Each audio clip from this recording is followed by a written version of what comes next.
오늘은 일단은 미국 주가 지수가 지금 아직은 상승세를 유지하고 있습니다. 플러스다 전환돼서 움직이고 있거든요.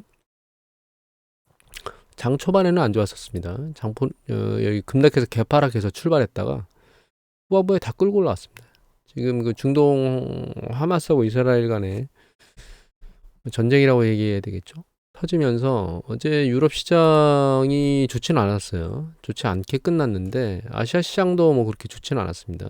안 좋게 끝났는데 미국 시장 와서 수습이 되는 것 같고요. 제 생각에는 이게 길어지지는 않을 것 같아요. 왜냐하면은 여기 보면 KBS 그 고은희 기자께서 10월 9일날 올린 건데 이게 돈줄 막히고 있다고 얘기를 하고 있죠. 유럽 국가들이 원조가 중단되고 있고 이게 이제 뭐 이란에서 뒤에 배후에서 조정했다 뭐 어쩌다 이런 여러 가지 얘기들이 나오고 있는데 실제로 액션을 취하고 있는 이 팔레스타인 쪽에서 자금줄이 막히고 이러면 전쟁을 지속하기가 어려울 것 같아요. 그 다음에 지상군 파견한다는 얘기들도 있고 미국이 항모를 그쪽으로 보냈다는 얘기도 막 뉴스가 쏟아져 나오고 있죠. 이 전쟁이 실제로는 길어질 수가 없는 전쟁이기 때문에 저는 이게 일시적인 이슈로 끝날 거다 생각을 하고 있습니다. 그래서 5차 중동 전쟁으로 번지겠느냐? 저는 번질 거라는 생각은 안 하고 있어요. 개인적으로는. 상황을 봐야 되겠지만 저는 그렇게 생각합니다. 다만 중요한 건 이건 것 같아요. 배운 기자께서 10월 10일 날 올렸는데 뉴욕타임즈에서 미국에 힘이 빠졌다는 신호다. 이게 맞는 거고 전체적으로 미국이 모든 것을 다 컨트롤할 수 있는 그러니까 이게 불확실성을 완전 제거해서 글로벌 경제를 끌고 갈 수 있는 그런 과거의 미국은 아니다. 이게 훨씬 더 중요한 이슈인 것 같습니다. 그래서 향후에도 어디서 뜬금없이 소리가 나올 수 있다는.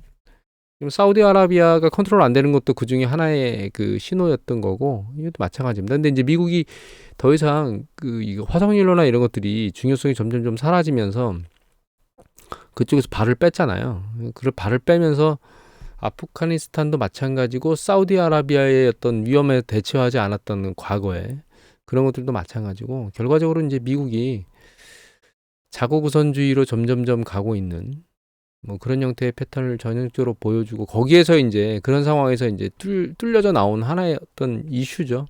그렇게 생각하고 있습니다. 그 이상도 그 이하도 아니다. 다만 이제 변동성이 끝났냐? 아직은 모릅니다. 상황을 좀 더 봐야 될 것 같긴 한데 저는 그냥 이 정도에서 사그라지지 않을까? 이제 추가적으로 뭐 큰 액션이라는 건 없지 않을까 이렇게 생각하고 있습니다. 여기 보시면 동아일보 기사의 김현수 기자께서 10월 10일 날 국제유가가 4% 넘게 급등했고 달러와 금 투자자가 몰렸다고 얘기하시잖아요. 그런데 실제로 이제 들여다보면 두 개나 맞고 하나는 틀려요. 이 달러 인덱스거든요. 달러 인덱스가 지금 아래로 빠지고 있잖아요.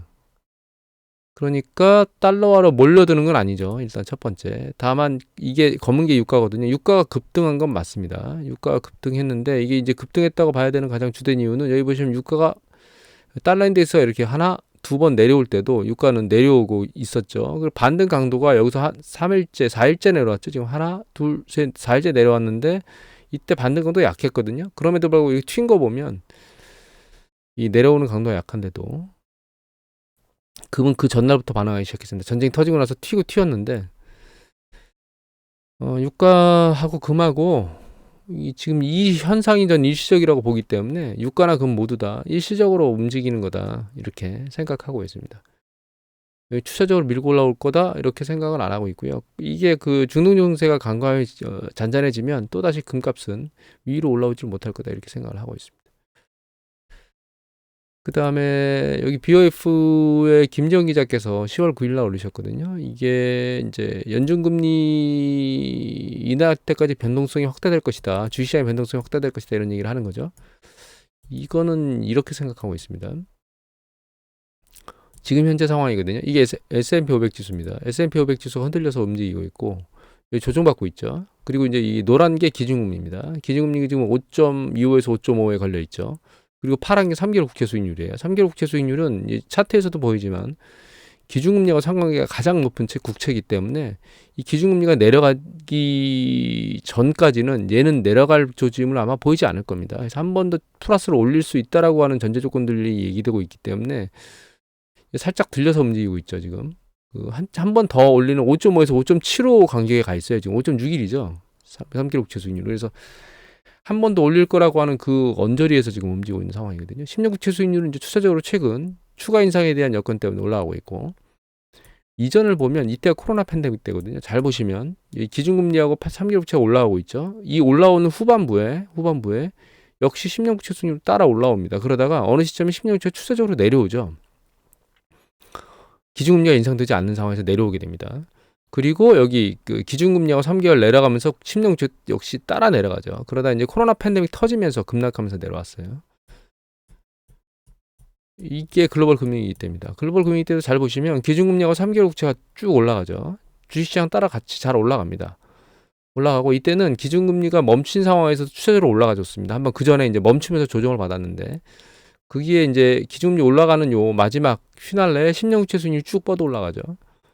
그러다가 먼저 내려오기 시작합니다. 그때 다시 한번 반등하면서 올라가 줬는데 그게 추세적으로 붕괴됐어요. 요 추세적으로 난리를 쳤던 요 시기 좀 지나고 나서, 그러니까 이게 2007년도 10월이죠. 이때 이제 베어 스턴스가 난리치고 이랬거든요. 그 이전부터 사실 베어 스턴스 난리치기 전부터 이제 금리는 좀 내려가기 시작했고, 그 다음에 이제 금리가 내려가면서 기준금리 내려가면서 추세적으로 다 내려갑니다.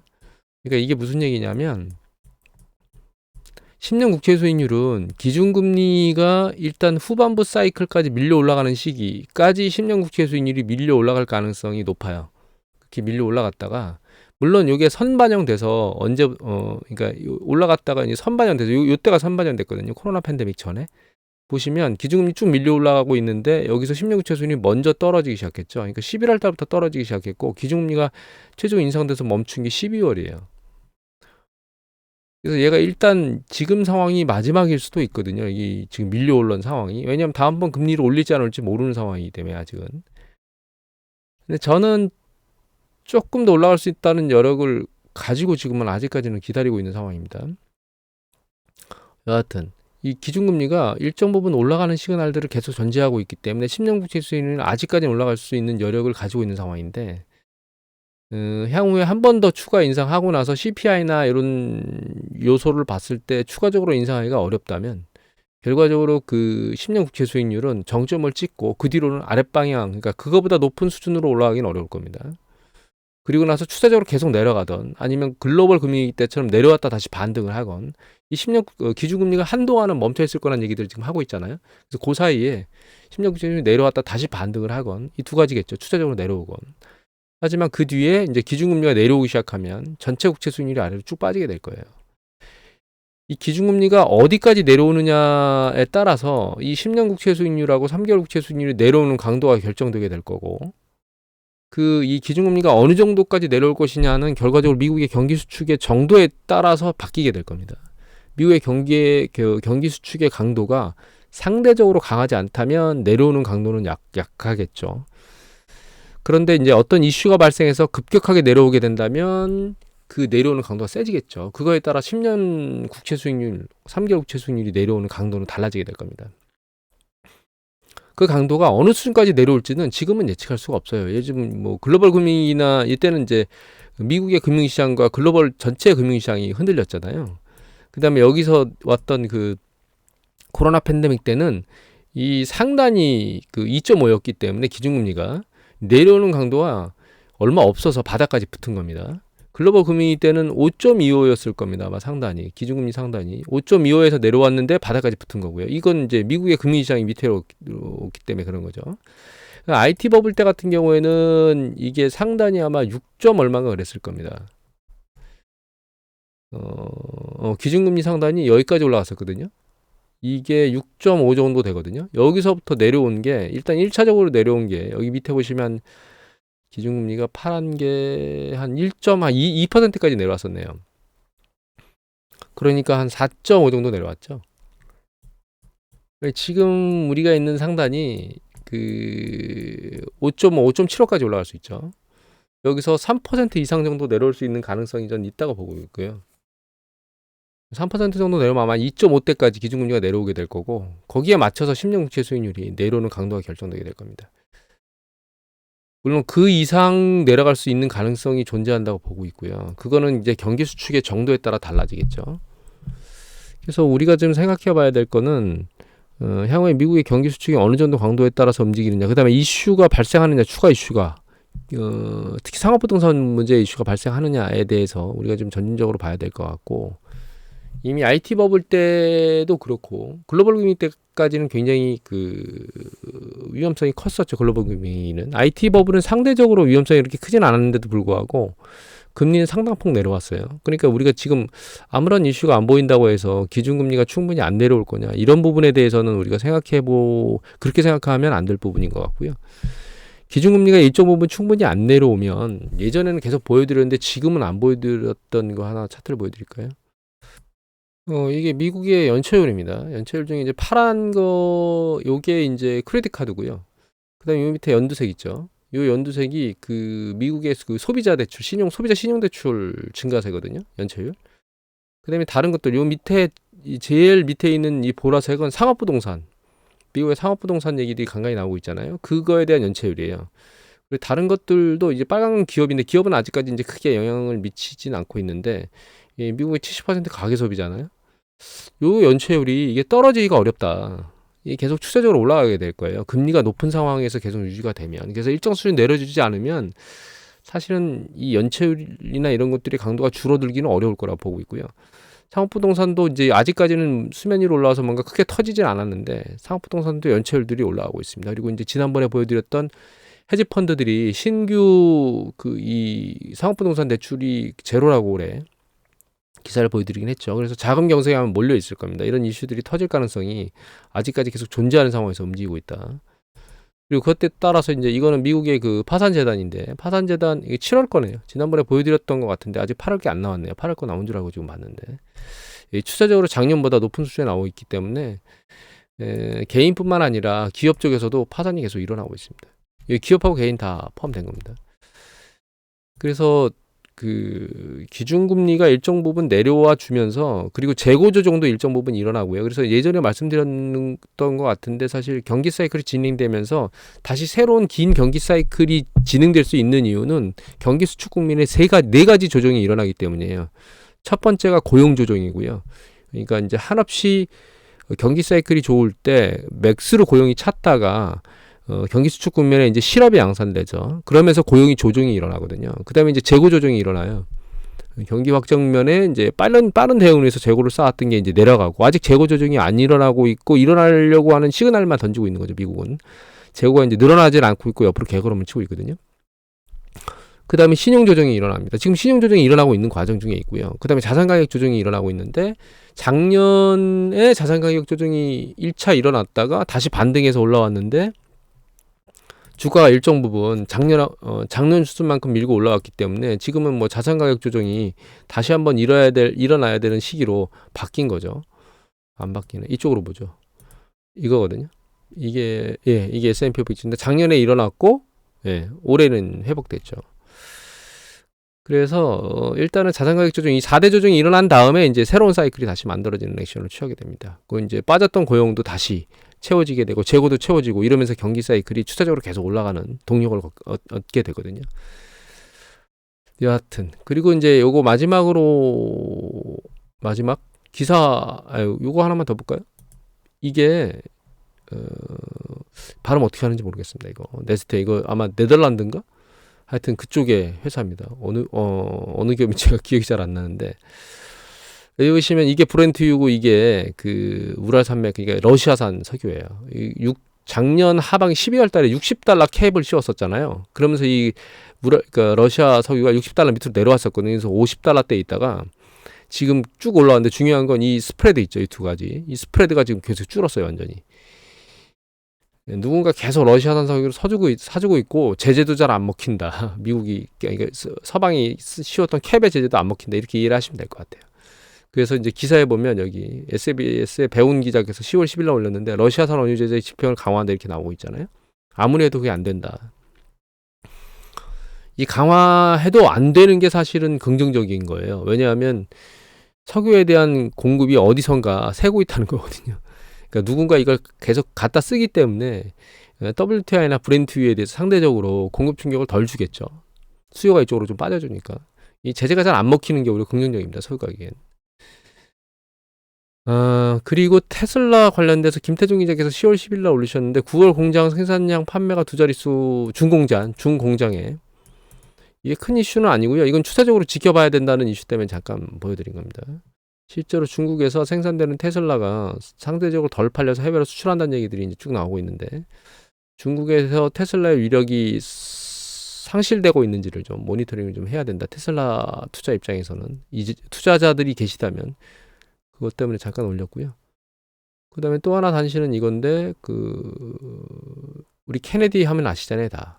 케네디 가문에 이게 아마 존 F 케네디 말고요. 그 밑에 있던 동생분도 상원의원인데 총격으로 사망하셨거든요. 그분의 아들이시랍니다. 이분이 출마를 선언했답니다. 바이든 골치 아프게 생겼네요. 뭐 나중에 뭐 지지 선언하고 나갈지는 모르겠지만 그렇지 않으면 무소속으로 실제로 출마하면 지금 바이든이 밀리고 있잖아요. 트럼프한테. 참 미국도 특이한 나라입니다. 트럼프한테 밀리는 거 보면. 우리가 그렇게 얘기할 뻔세는 아니라고 생각하지만 여하튼 그래서 이거 단신으로 그냥 올렸습니다. 이거 말고 마지막으로 말씀드리고 싶은 게 전체적인 뉘앙스가 약간 바뀐 것 같아요. 글로벌에. 왜 바뀌었다고 생각을 하냐면 자 보세요. 이게 S&P 500 지수죠. 여기 보시면 이게 중앙이 51도 평균선이거든요. 꺾이고 있잖아요.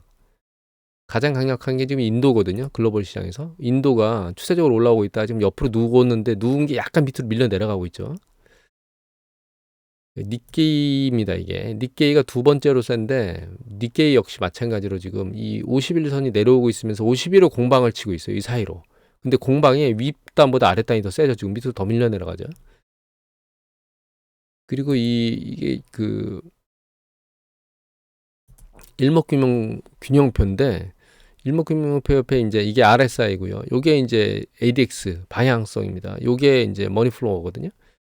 미국 같은 경우에는 추세가 전체적으로 아래쪽으로 지금 밀리는 패턴으로 다 바뀌었어요. 이 두 가지만 보면 추세가 아랫 방향으로 강화가 되고 있고, 물론 이제 최근에 이제 들려 올라오고 있긴 하지만 머니플로우도 지금 약화된 거고, 여기 보면 음의 구름이 커지고 있거든요.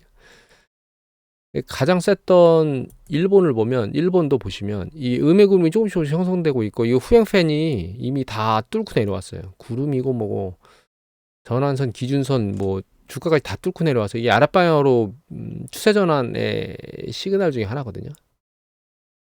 그리고 가장 센 인도 주식도 보면 인도도 마찬가지로 아직 후행 스팬 같은 경우는 뚫고 다 내려오진 않았는데 방향성 자체가 이 힘이 빠지고 있는 느낌이거든요. 일단 이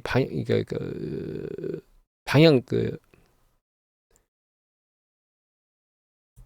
추세선이라는 단어가 생각이 안 나서 예, 추세선이 이게 상승 추세선으로 계속 연두색이 윗단에 있다가 혼재되는 모습을 보였거든요. 최근까지. 그런데 이제 이게 혼재되는 방향이 이렇게 계속 반복적으로 일어나고 있어요. 한번 혼재됐다가 위로 다시 추세를 잡는 것처럼 보이다가 다시 혼재로 바뀌고 있거든요. RSI의 강도도 이게 상대적으로 계속 윗단에서 유지를 하는 게 아니고 밑으로 내려와서 밑에서 기고 있습니다. 지금 전체적으로. 그래서 글로벌에서 가장 센 주식시장이 힘을 잃어가고 있는 것 같아요. 그래서 전체적으로 놓고 보면 전체 시장, 글로벌 전체 시장의 주식시장은 힘이 빠지고 있는 것 같은 느낌이 들고 있거든요. 그래서 저는 올해 들어서 작년 계속 조정을 받으면서 힘을 잃고 있었던 주식시장이 힘을 받아서 밀고 올라왔는데 그 트렌드가 전체적으로 바뀌고 있는 거 아니냐. 글로벌 주식시장이 아랫방향으로 지금 모양새를 잡고 있는 것 같다. 그런 생각이 현재 들고 있습니다. 개인적으로는. 거기에 상대적으로 이제 그런 움직임의 전체적인 뉘앙스의 뒷받침이 달러 인덱스가 방향성을 윗방향으로 터닝해서 잡고 있다는 얘기는 미 자산이 선호된다는 뜻이거든요. 그리고 그 불확실성이나 불안정성을 띠고 있다는 뜻입니다. 달러 인덱스가 다시 이렇게 힘을 받고 있다는 얘기는 글로벌 경제가 괜찮고 탄탄히 움직인다면 굳이 미 자산의 선호도가 높아지면서 달러 인덱스 가격이 올라갈 가능성이 존재해야 할 이유가 없거든요. 이게 좀 힘을 잃어야 되는데 계속 이렇게 유지되고 올라간다는 얘기는 불확실성이 커지고 있다는 뜻이고, 거기에 또 한 가지 계속 감산을 때리고 있고 상대적으로 수요가 약할 거라고 예측이 되고 있는 유가가 이렇게 미친 듯이 다시 이렇게 유가거든요. 올라갔던 게 밑에 쭉 아래로 세차게 빠진다는 얘기는 이게 경기 수축에 대한 위험성에 대해서 우려하고 있다는 뜻입니다. 그래서 글로벌 전체적으로 경기 수축에 대한 위험성에 대해서 지금 생각을 하고 있고 고민을 하고 있는 것 같고요. 중동 이스라엘 사태 같은 경우에는 제가 보기에는 별 문제 없이 단기간에 수습이 될 거라고 생각을 하고 있고요. 이제 그 실적 발표나 이런 것들이 쭉쭉 나올 것 같은데 요거의 반응이 어떻게 될지는 좀 봐야 되겠지만 저는 주식시장이 그렇게 강도 있게 반응을 하지는 못할 것 같고 11월 달에 있을 셧다운하고 그 다음에 이제 기준금리와 관련된 그 이슈가 주식시장을 계속 힘들게 만들지 않을까, 흔들리게 만들지 않을까 이렇게 생각을 하고 있습니다. 그래서 올 하반기 주식시장이 제가 보기엔 그렇게 좋은 랠리 주식시장은 못 보이지 않을까. 근데 이제 제가 단기 반등을 말씀드리니까 내려온 것도 없는데 반등한다고 하는 게 좀 이해가 안 된다고 토를 달아주신 분이 있긴 하거든요. 이 단기 반등이라는 게 이 추세를 끊고 일시적으로 머리를 든다는 뜻입니다. 추세가 이렇게 쭉 해서 올라간다는 뜻이 아니고. 그래서 올라가서 여기 있는 50일 이동평균선을 뚫는다 하더라도 제 생각에는 여기 위에 있는 요단 언저리가 다 가는 끝이 아닐까라는 생각을 하고 있고 내년도 들어가면 추세적으로 다시 내려가지 않을까 이런 생각을 하고 있습니다. 오늘 짧게 하려고 하는데 이상하게 이 잡다한 소리가 많아지면서 좀 길어진 것 같습니다. 오늘 이것으로 마치도록 하겠습니다.